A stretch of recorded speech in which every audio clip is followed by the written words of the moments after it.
Welcome, and thanks for joining me today on Mortgage Manager Playbook, a podcast for sales leaders who want to improve their team's sales performance and originate more loans. I'm Pat Sherlock, your host. Today's topic is one of my favorites for sure this year, especially in our more difficult times. And we're going to talk about the three types of leaders and what works in a volatile market. I have the perfect person, Michael Moorhouse. Michael is well known in our industry. He is the founder and president of Moorhouse Group. Prior to that, he's had a long, successful career from originator to manager and everything in between. He was with Summit, Windstar, and quite a few. Hi, Michael. Hi, how are you doing, Pat? It's great to be here. Well, I'm thrilled to have you. And I loved our conversation that we had about this because I agree 100% with what you're going to say. But before we kind of hop into that topic, let's talk about the famous, how did you get into our business? I think just like everybody else, sort of stumbled into it. I had a machinery manufacturing company that I had for years. I started when I was 18 years old, and I had a salesperson that became a really good friend. And one day he told me he was no longer going to be a salesperson for me, and he was going to become a mortgage broker. And I looked at him and it's like, okay, this is one heck of a transition from industrial sales to being a mortgage broker. So he became one, was very happy with what he did. And about a year and a half later, I decided I was going to get out of the manufacturing business. And I was talking to him. And he says, you need to go out and find a mortgage company that you're going to go to work for. So it sounded like a good idea, and I decided I was going to go ahead and give it a shot. So I was up in Orange County, California. I called up companies and I said, I want to get into the business. Tell me about your training program. And it was over 20 companies that I ended up interviewing with, and none of them really had a training program. It was Pat, you remember this. We'll give you some business cards when you get a loan. We'll show you how to be a loan officer. Mm-hmm. And the last company was a company called USA Mortgage, not the same one that exists today, but it was a sub of a bank.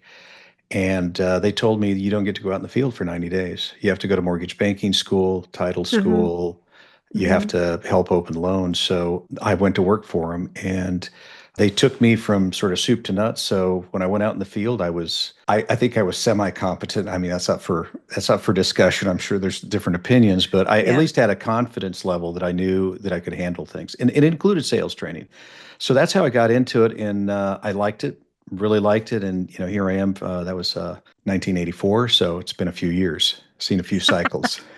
Well, it's still the same. You could call those same 20 companies, and I bet they're not around, but Yeah, yeah. but I love that story for sure. And I know with your present company that you're doing a lot of executive coaching, strategic planning, consulting in and out of our mortgage business. And so talk about what are leaders talking about and focusing on versus what they should be focusing on. I'm curious what you're saying. And I think specifically for the mortgage business, because there's some things that I do out of it, but um, there are, I think a lot of leaders are frustrated. There's three buckets that I put people in. One is the leader that knows that they have an issue and they've been actively engaged out there and they found some solutions and they're going down that path. Mhm. And those leaders, sometimes the solutions don't necessarily all work out, but the fact that they understand they have issues is really important. And I Right. think that's a great thing.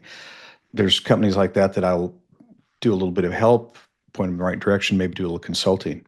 The next one Mhm. is a company that knows that they have issues. Maybe they haven't defined them, so they really haven't found the solutions, but at least there's an awareness there. The last bucket, the last company, I'll say leaders are the ones that don't know that they have an issue, aren't looking for a solution, and they are leaders that I've sort of characterized they're expecting versus doing. In other words, they're expecting the business to sort of come around because historically it has.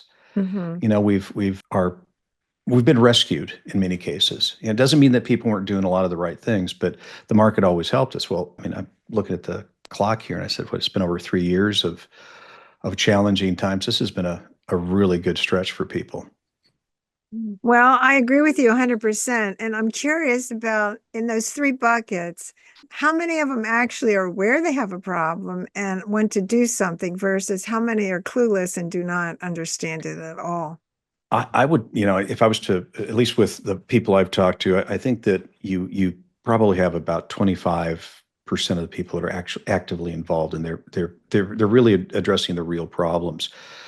That middle group is probably, I'll say, 50%. They know they have Mm-hmm. issues, and the balance is going to be the other group. I think the problem that leaders are wrestling with right now is there's the length of this time period that we've been in, but there's also some complexity that came into the business Mm-hmm. for leadership, and it goes all the way down to the sales staff. There's, technology is there and it's done some incredibly great things. But part of the problem that not only technology, it solves some problems, but also there's some issues that come along with it. And that is that there are people that expect technology to take care of some of the Right. problems. And I think, we're really down to how do you understand your people at a deep level? If we're talking about sales staff, what are their individual skills? What are they doing on a day-to-day basis? Where do you need to help them? You may have somebody that's a great salesperson, but once they contact somebody, but they don't know how to prospect. So I think that's some of the things they're struggling with, and it's almost like there's too many choices for people. Right. Mm-hmm. So when you think about this issue, and I agree with you that it looks like for sure that the external environment is not going to be rescued through refinancing. I mean, that seems pretty clear this year. And actually, if you look at the forecasts out in the decade, it also looks to be this is our business level now.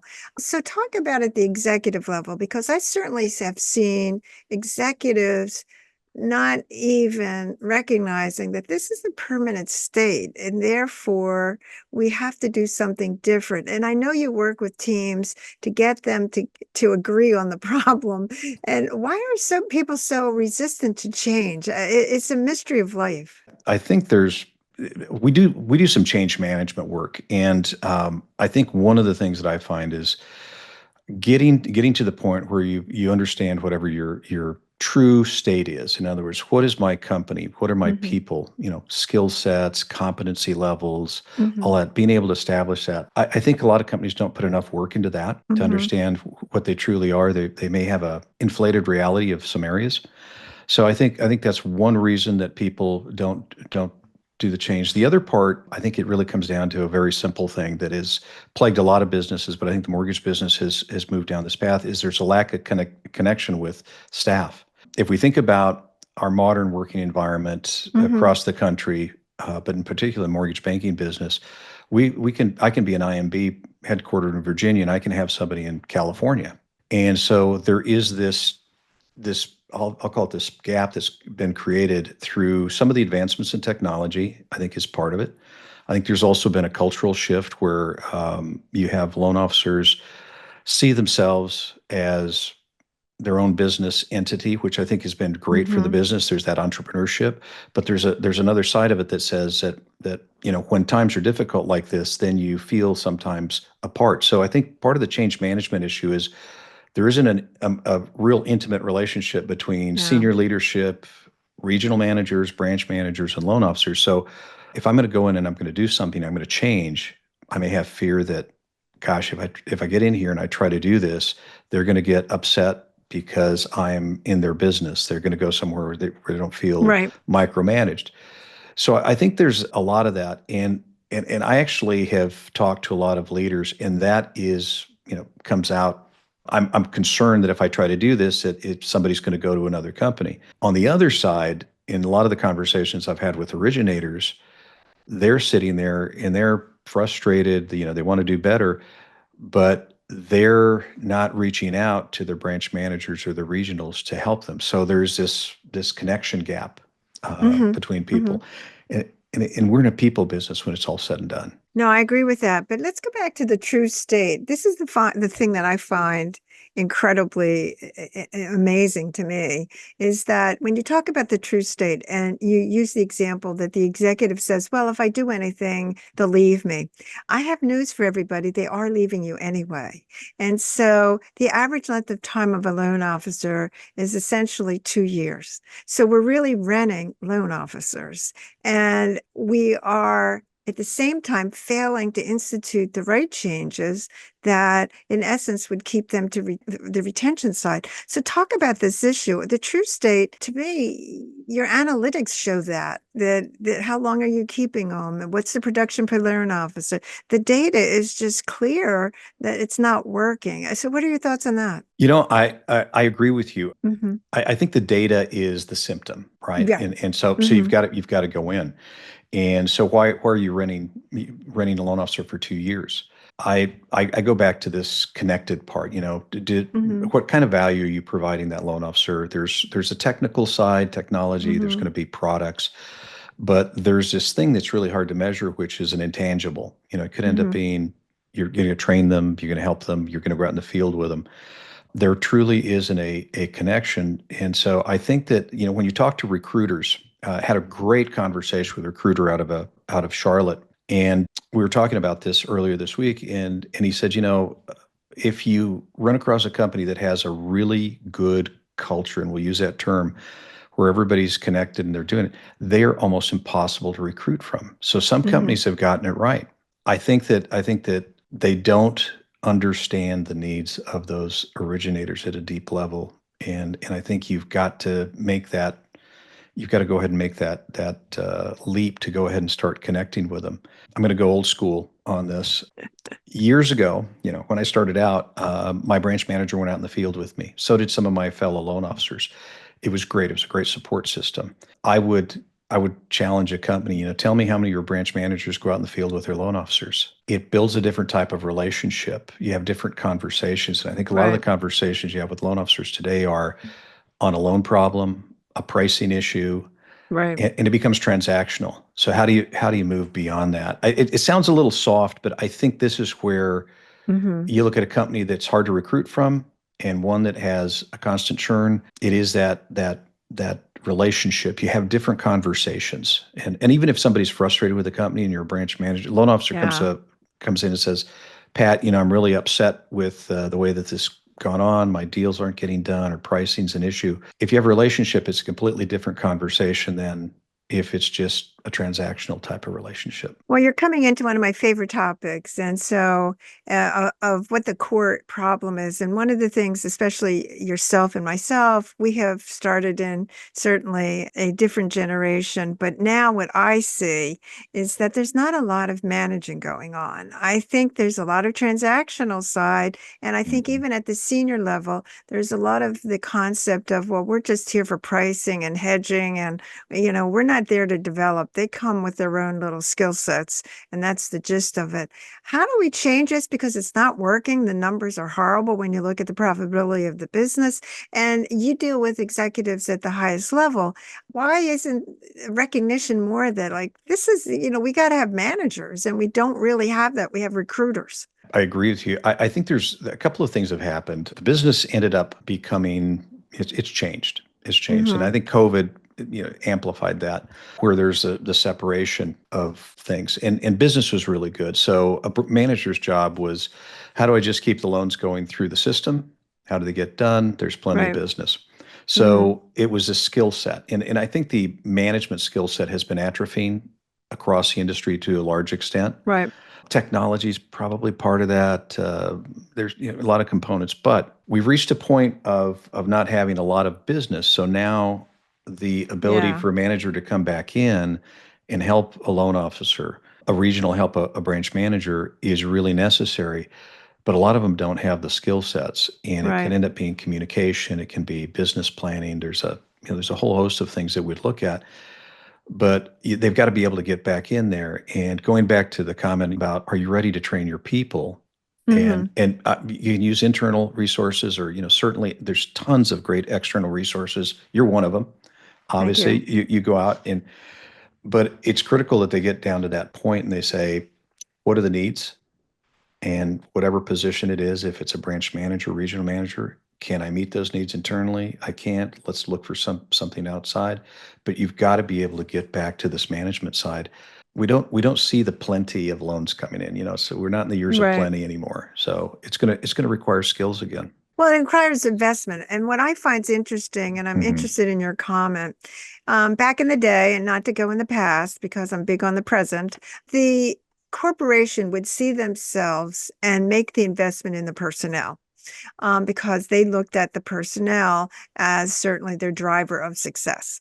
Now, what you see is that even when you sell at the corporation level, at the senior level, because they're afraid of the loan officers leaving, they don't really want to rough the feathers, and they don't want to make the investment has to be made at the branch manager level. That person has to agree to it. And if they don't agree to it, there's no development going on. But when you have a producing manager structure, by you're shooting yourself in the foot because you really are saying that I just want this guy's production or gal's production, and I don't really, whether care whether they can manage or grow their business. What do you think of that? No, I think you're right. And I was speaking to a CEO of a company, Mm-hmm. and he mentioned he's got branches where you have a branch manager that does really well, but they don't pour into their people. They're not feeding them Right, management side.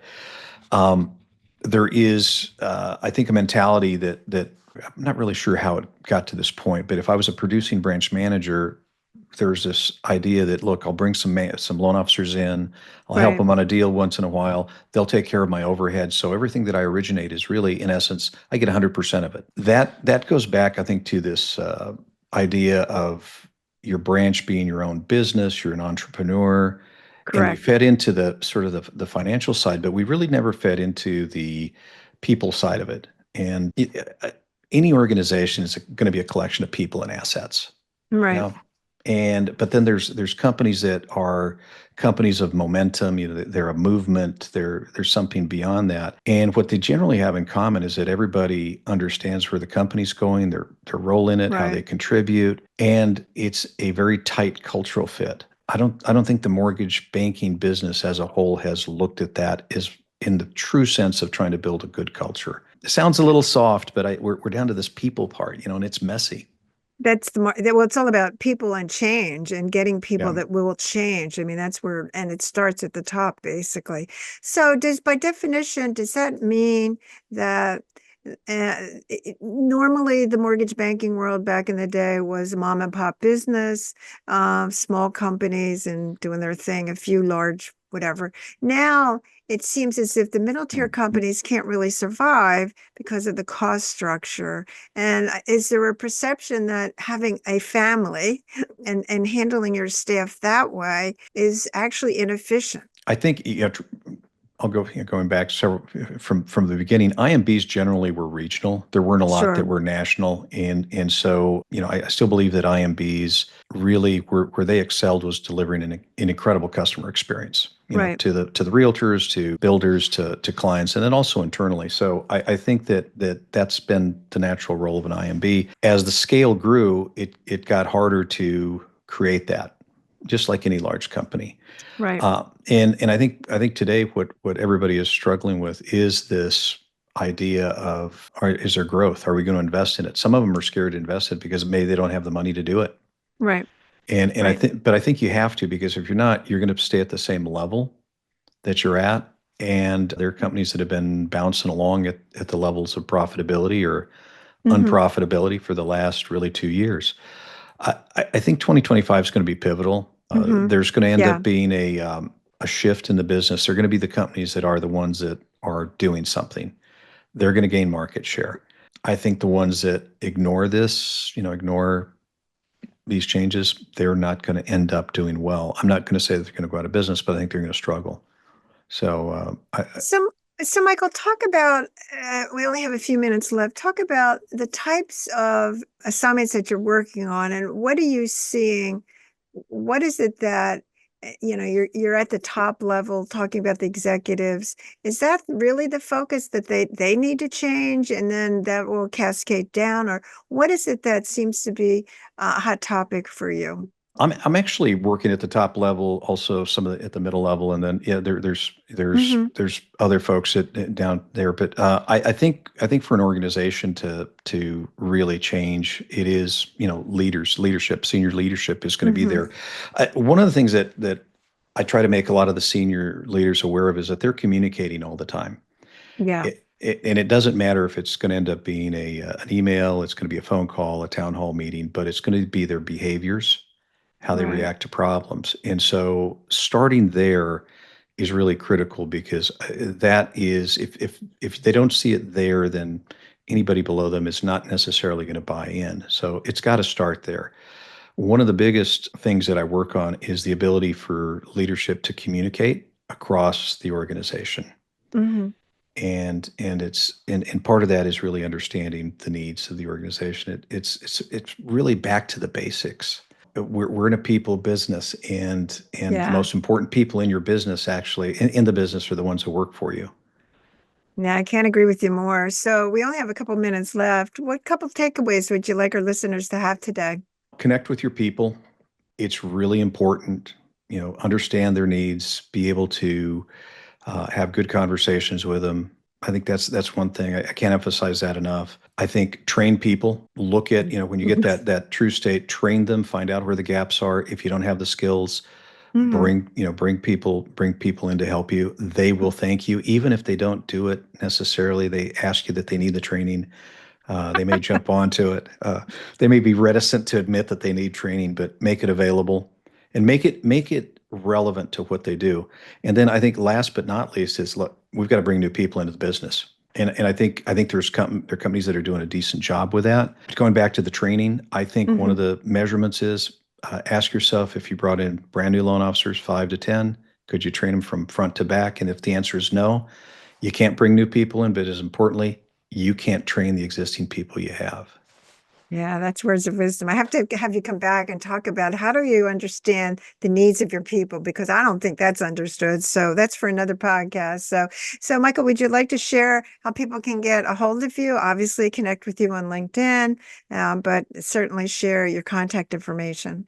Absolutely. Probably the easiest way to get a hold of me is going to end up being via email, and that is going to be the letter M at moorhouse.biz, moorhaus.biz, Yeah. or you can call me at 760-500-5010. Also, the website is under the moorhousegroup.com. Well, I want to thank you for joining with us today and sharing all your wisdom. And I want to thank our listeners. Certainly share this information with your colleagues and certainly subscribe to receive the weekly updates. Thanks so much again, Michael. It's been great being here, Pat. Thanks for listening to Mortgage Manager Playbook. You can catch up on all our episodes by subscribing to receive each week a new show. Don't forget to share this podcast with your friends and team members. If you're looking to increase production, call me to discuss my prospecting sales training program, Ramping Up Realtor Referral Sources. Check out my website, www.patsherlock.com.